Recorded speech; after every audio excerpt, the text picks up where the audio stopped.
Hey guys, welcome back to my channel, and in today's video I'm going to be showing you guys how I did the super cute and super easy goddess passion twist. This is such a cute hairstyle to have on lockdown for the summer, so if you're interested, keep watching.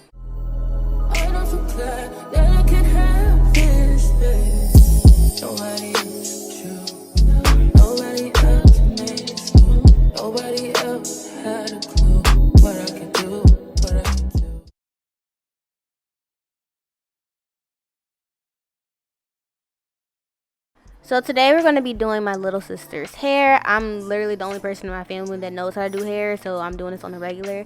By the way, people think that we look like twins, so let me know what you think in the comments.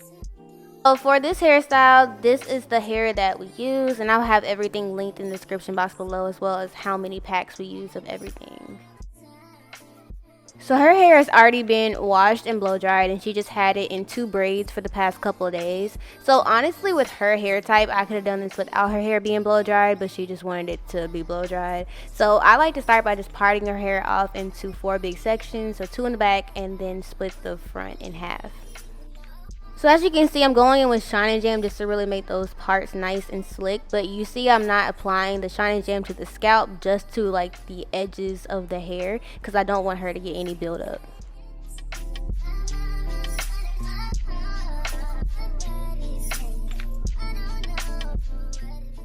So as you can see, I've already done a couple of rows because I just wanted to kind of get the vibe of the hairstyle before I showed you guys.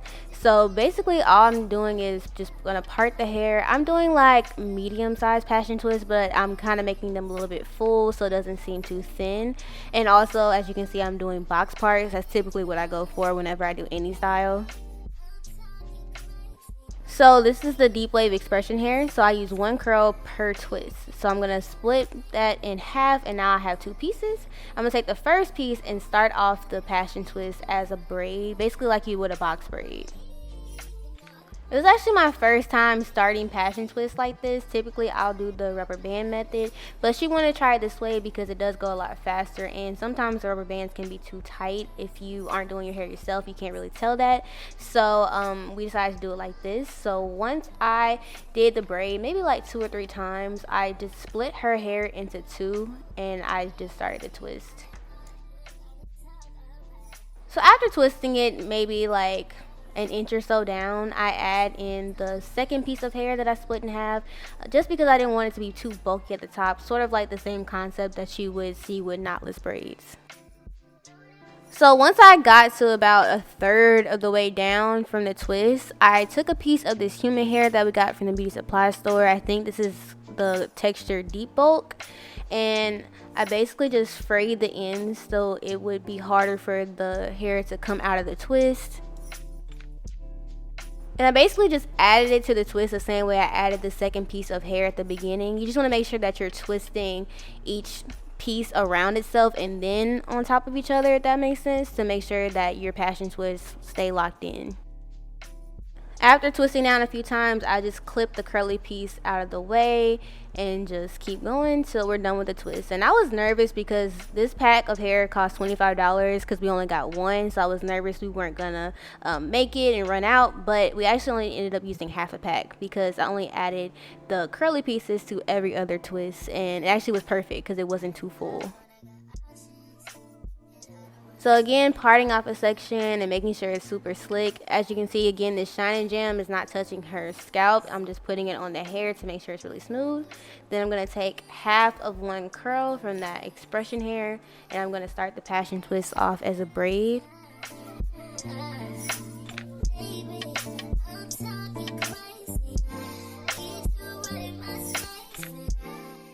Then after braiding like 2 or 3 times, I'm going to split her actual hair and add it to each side, and then just start the passion twist.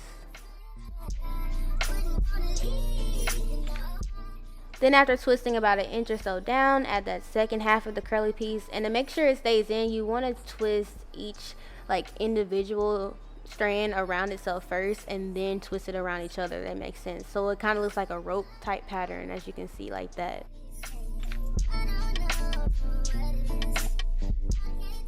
Then after that, add the curly piece in and clip it out of the way so that I can twist the rest of it down.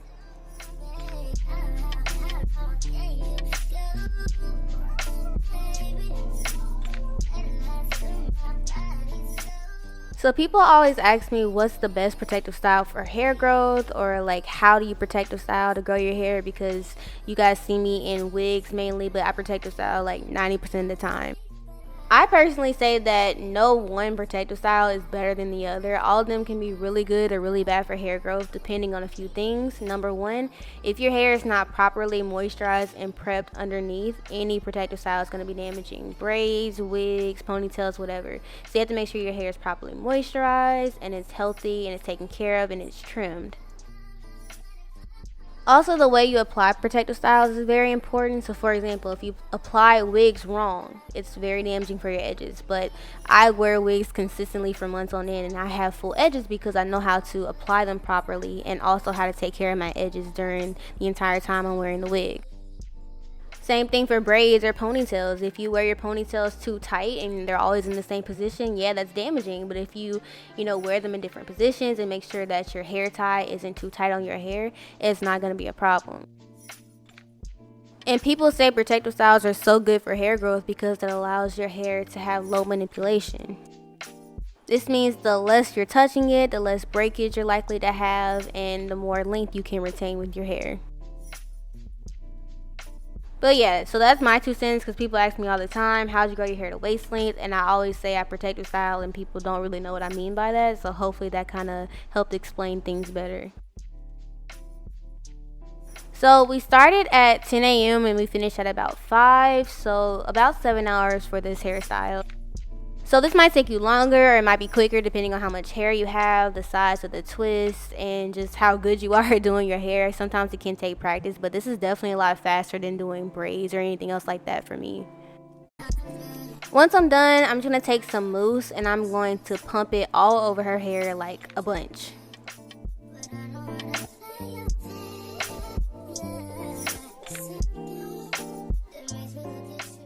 Then I'm going to gently just really work the mousse through her hair just to give her hair some shine, and also to go in and define those individual curly pieces, because when I was cutting the human hair apart and just putting in the twist, it got frizzy, so I wanted her to have like that nice defined look to it. So I just went in and individually defined each curl.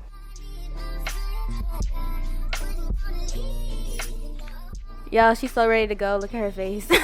But to be fair, she's a nursing student, so she does have a lot of work to do. So I was trying to hurry up as fast as I could, but I think we did okay. I think she got back in time to study.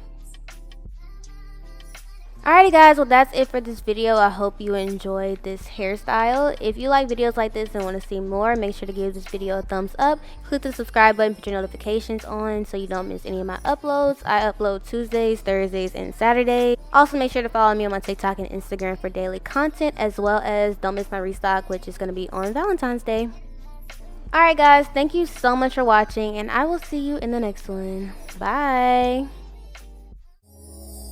Tell me what you see in me.